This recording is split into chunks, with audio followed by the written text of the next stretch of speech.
Hello, fellow horror geeks, and welcome to 100 Days of Horror. It's currently day 20 of my reviews, day 30 in real life, so I'm a little bit behind 'cause I'm still fighting with my external hard drive, which has all my Photoshop and Adobe stuff on it.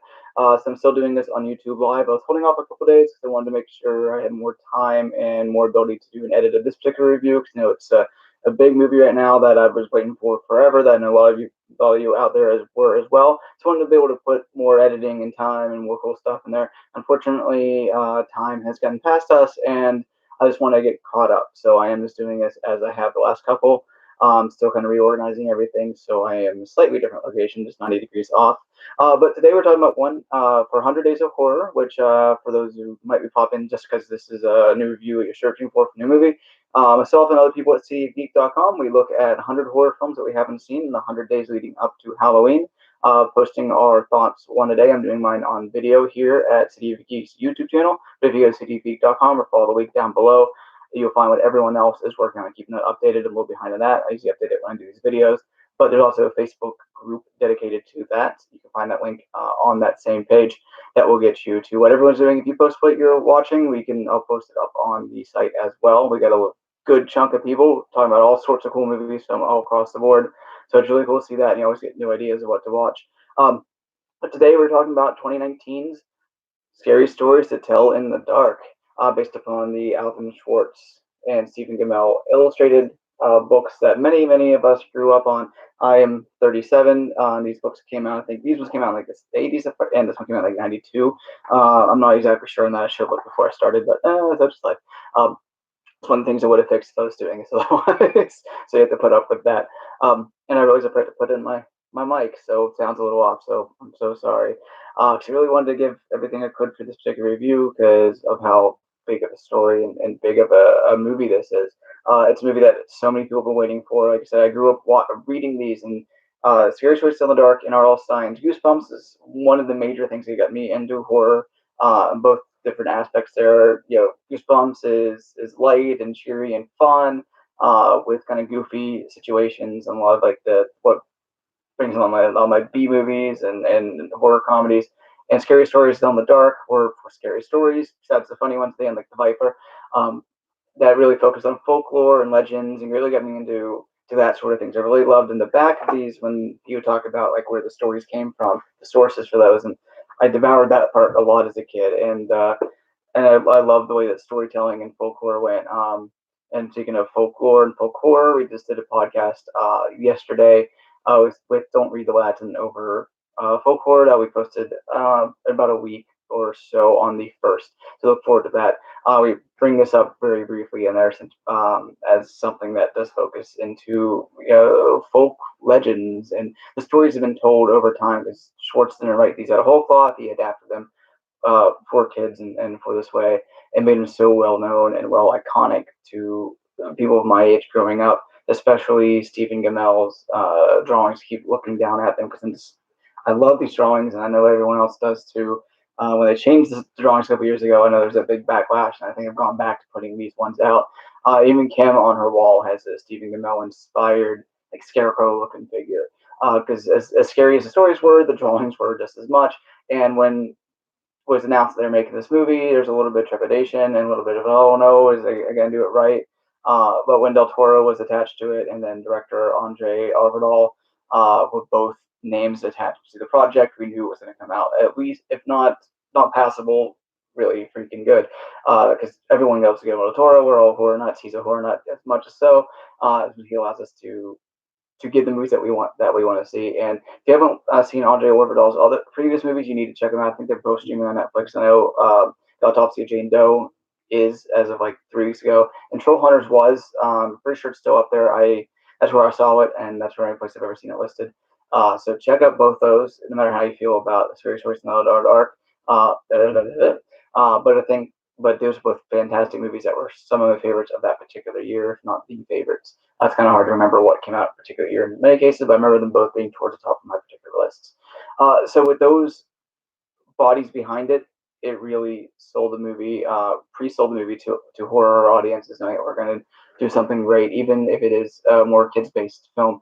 And so they came the wonders of where things are going to go from there. It's going to be more Goosebumps style, where you're taking a lot of the stories and tossing them out into the real world and seeing how they interact, like the movie, of course, which came out really good. I really loved Rob Letterman's first Goosebumps movie. The second one, not as good. I'll put a link up there if I remember. But I did it. I did a written review for that back when it came out. So check out citygeek.com. I can't link to that here, so I can't link to the site, except for down below. I'll hopefully remember to put up that link to Goosebumps. Now, of course, I've been rattling on for 5 minutes. You want to know how this movie is?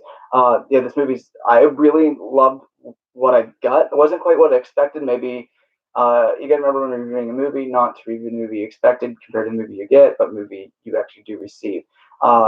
That said, the movie we did receive, I thought was absolutely fantastic. On the whole, of course, going back to that, I still think maybe it would have served better as direct anthology, telling more stories and like with less of a wraparound. But this has more of a wraparound. That's the bigger story with a couple of sidebars that go into the stories we expect. Sarah, the drum. No, I'm kidding. I'm not going to do that. I might just cancel this back. All right, so it did just come back. I'm not sure if it actually went away or not. So I'm going to go back to the story is 1968 in a mill city in Pennsylvania, small town there, when a slightly outsider teenage girl and her two best male friends is spending Halloween in this in the town where they meet a Hispanic guy who's traveling through, starting to get shit from the police, shit from everyone else for being not only an outsider but for Hispanic. Um, and they end up breaking into a house of a local mill owner, now abandoned, who had the rumored to be a deformed woman who they kept in the basement. One of his daughters, who told stories to the kids and tell the stories, and the kids he talked to would then vanish. Named Sarah Bellows, who rumored to be a witch, and her anger and everything would be stuck to the basement and being accused of killing his kids, or maybe actually killing them. Was forced kind of into this book, and she finds the book of Scary Stories Tell in the Dark, and the girl takes it out, and when she actually takes it out, kind of activates the book, and she starts to uh, figure out what's going on as things start to go weird in the town. Stories start to come to life. She sees a story written in the book, and they happen in the real world at the same time. So you get a mixture of the Goosebump style of taking the stories in here and turning them into the world that everything happens in, along with a regular across the board story that kind of diverts into the stories that we know. They only get about 5 or 6 of the stories. A couple were mentioned. Harold, who's of course on all the posters, the haunted house, the big toe, and I'm not gonna list them all off. My personal favorite was adapted in a very different form. There's all different forms than we expect. But I was happy to see it when it popped up. There was like ooh from the audience, ooh from me, and that's one of the things that's fun watching is the group. Is you get the groups, the story titles come up. You're like, yes, there's a story I wanted to see. And that note, this overall story is a little bit longer than it probably should have been. We don't get the first adaptation to about 35 minutes in the movie, and maybe cutting short a little bit there, adding one more story would have made it better balance, a better flow to the movie. Because when you're watching it, you're waiting for these stories to happen. Uh, but removing it from the source, removing it as a story of what we have, it has a wonderful look. I love the very fall atmosphere. It happens on Halloween, but it really has a feel of Halloween. It is just something that's stressed. It lives in Halloween, and something that Del Toro, as a monster fan, as a Halloween fan, as a horror fan, he really gets that feel, and I feel that he brought a lot to that with Orbital. Um, but it also feels like Orbital's previous movies. It has the same look as Jane Doe and Troll Hunters, and that really carries through to create this wonderful atmosphere. This is a kids movie, but it's not directly focused on kids. Bad things happen. Bad things happen that don't get reversed, and I really like that. It goes to some darker places. He expects it's PG-13, but he feels kind of maybe focusing on 12 or 13-year-olds, but really the audience is that's read that's grown up. But that's being gatekeeping. I'm not doing that. It's not made for us specifically. It's made for any horror fans of all ages. So if you're thinking PG-13 and it should be R, it's fine. It's great. It does well what it does. Besides maybe just being a little bit too much into the overall story, but the kids are all great, especially Zoe Margaret Coletti, who plays the lead. She is phenomenal. She does such a great job of everything she has to do. I didn't write down the other kids' names, but they're all good. They all have distinct personalities and they have great chemistry. The three of them really feel like they know each other, and everyone else feels like it's town, and the outsider meshes in well.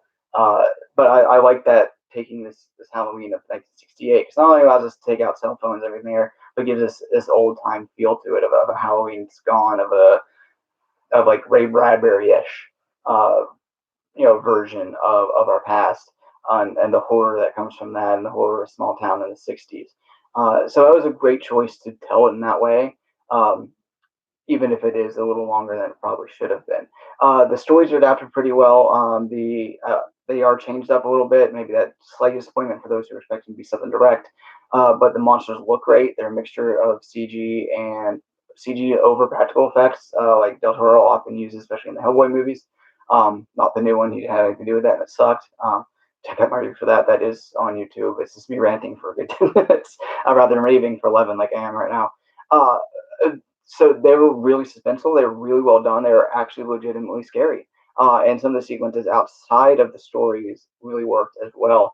So it's a really well put together movie that really gets its feel, really knows its audience.